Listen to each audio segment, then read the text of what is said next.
আঙ্গুলে গনে আমার মতো মানুষের দেখে আর বলে মনে হয় তাসবিহ পড়ে। না না, তাসবিহ পড়ে না। কারে কত টাকা সুদ দিছে সুদের টাকার হিসাব করে, ঠিক কিনা?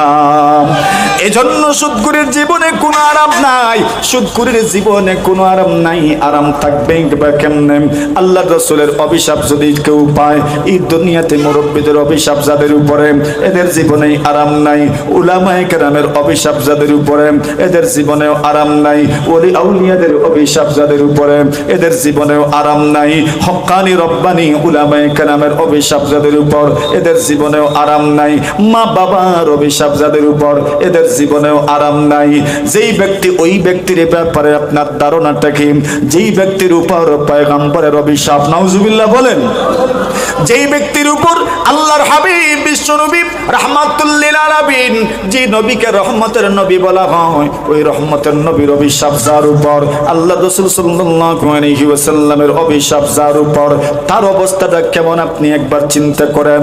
আব্দুল্লাহ ইবনে মাসউদ রাদিয়াল্লাহু তাআলা আনহু বলেন, লাআনা রাসূলুল্লাহ সাল্লাল্লাহু আলাইহি ওয়াসাল্লাম আকিলার রিবা ওয়া মুকিলাহু ওয়া শাহিদাইহি ওয়া কাতিবাহু। আব্দুল্লাহ ইবনে মাসউদ বলেন, নবীজি সাল্লাল্লাহু আলাইহি ওয়াসাল্লাম অভিশাপ দিয়েছেন, যেই ব্যক্তি সুদ খায় সুদখোরের উপর অভিশাপ, যেই ব্যক্তি সুদ দেয় সুদ দেনেওয়ালার উপর অভিশাপ, যে ব্যক্তি সুদের সাক্ষী হয় সুদের সাক্ষীর উপর অভিশাপ। আল্লাহ রাসূল বলেন, যে ব্যক্তি সুদের রেজিস্টার লিখে, যে ব্যক্তি লেখালেখি করে, লেখালেখিকারী বান্দার উপর অভিশাপ। আল্লাহু আকবার, আল্লাহু আকবার। আল্লাহ সবার চাইতে বড়।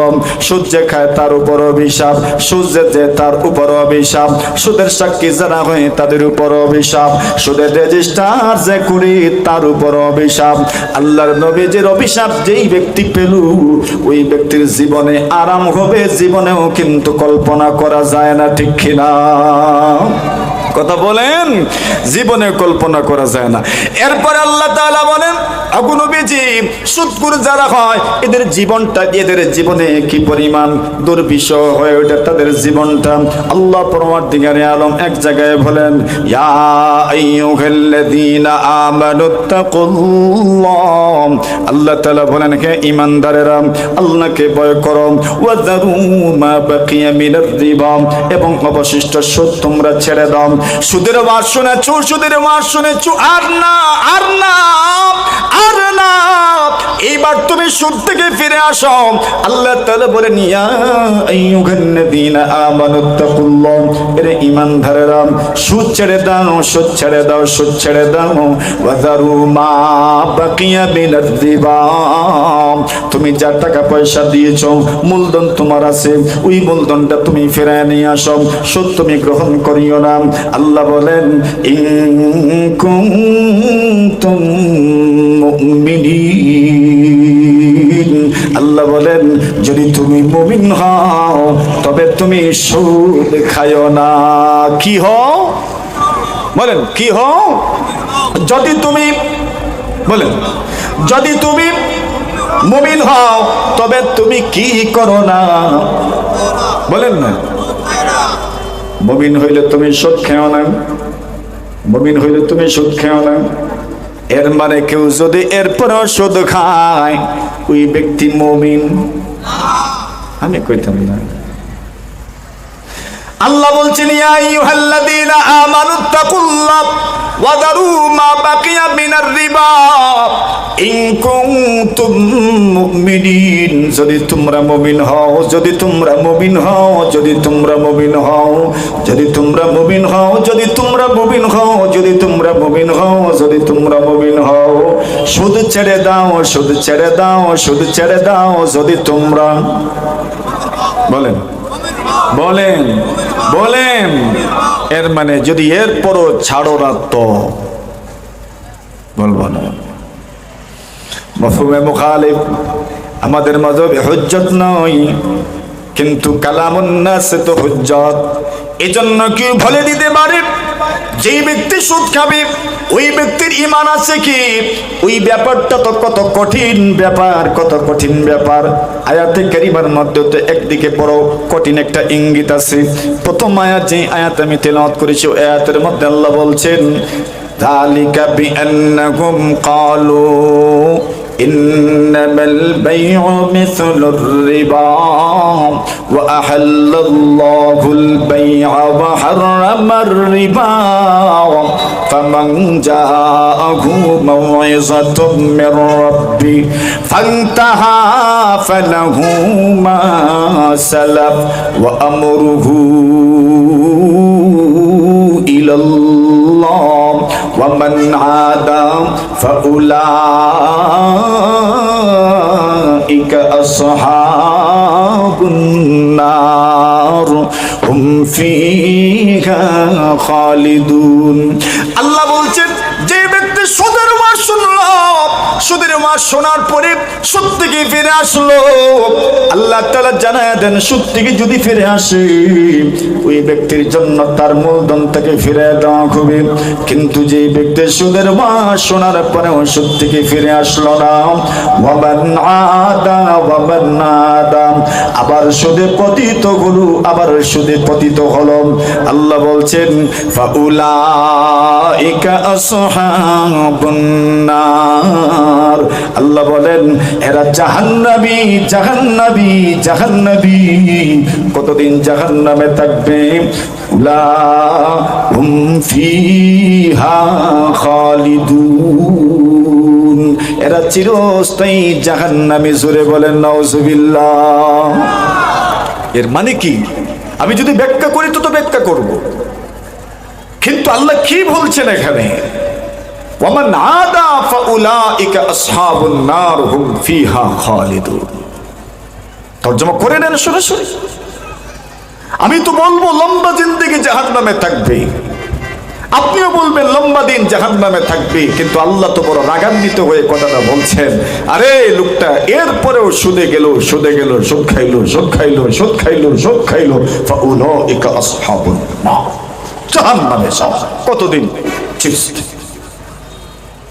বাবা মা যখন রাগ হয়ে যান সন্তানের উপর, সন্তানকে বলেন বা ঘর থেকে বের হয়ে যান, জীবনেও আমার করে তুই ফিরবি না, বলেনি? রাগ করে বলে কিনা? যদিও ফিরে আসতে চায়, বাবাও চায় আমার ছেলেটা এসে যাক আমার ঘরে, মেয়েটা এসে যাক আমার ঘরে, কিন্তু বাবা রাগ করে বলে জীবনেও যেন না আসে।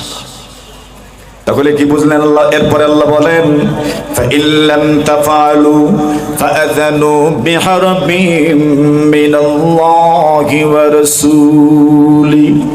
আল্লাহ বলেন এত বড় স্পর্ধা তোমার, কত বড় সাহস তোমার, আমি দেখব।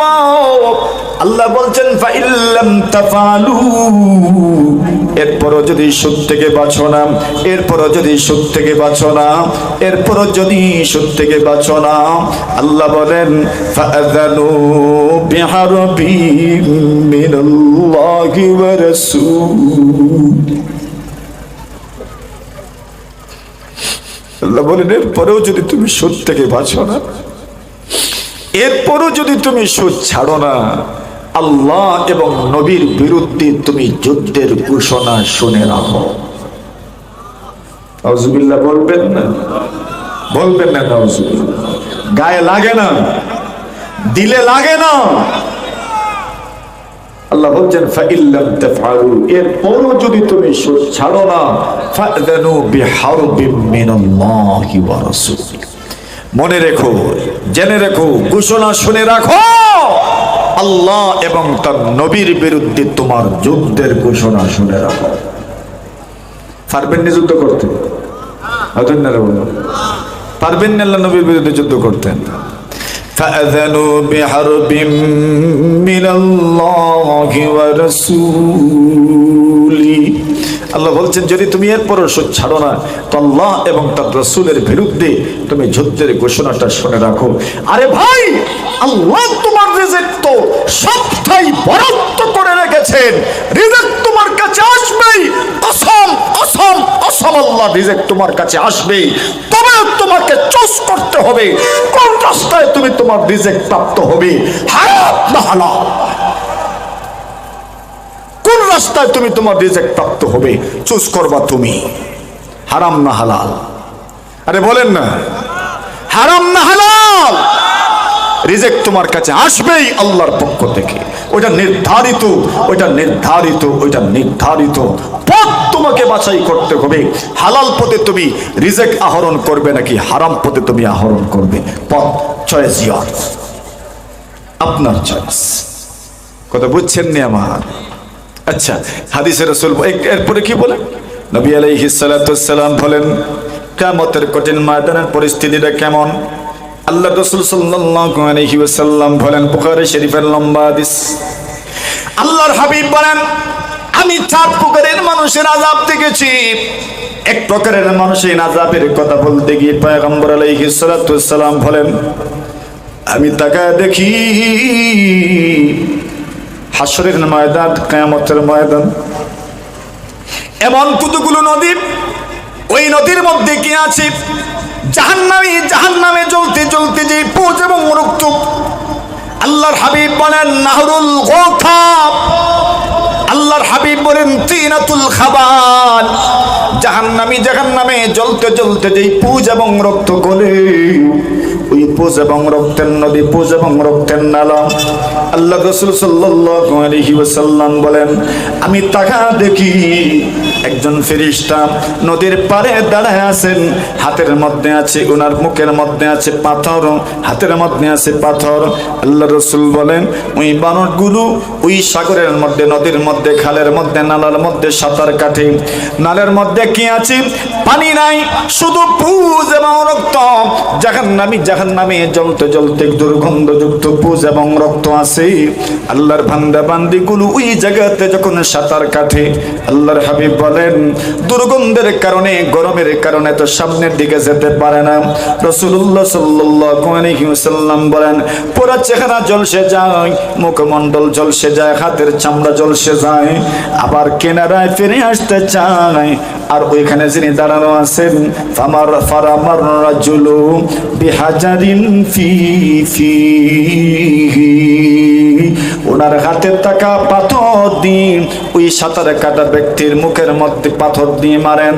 আবার সামনের দিকে যায়, আবার পিছনে আসতে চায়, আবার সামনের দিকে যায়, আবার পিছনে আসতে চায়, আবার সামনের দিকে যায়। নবীজিকে প্রশ্ন করা হলো ওরা কারা? যে হযরত রাসূল প্রশ্ন করলেন জিবরিলকে ওরা কারা? আল্লাহর রাসূল সাল্লাল্লাহু আলাইহি ওয়াসাল্লামকে জিবরিল বললেন এরা হচ্ছে সুদকুর, সুদকুর, সুদকুর। নাউজুবিল্লাহ বলেন। আল্লাহ আমাদেরকে সুদ থেকে বাঁচান, সবাই বলেন আমিন। ওয়া আখিরু দাওয়ানা আলহামদুলিল্লাহি রাব্বিল আলামিন।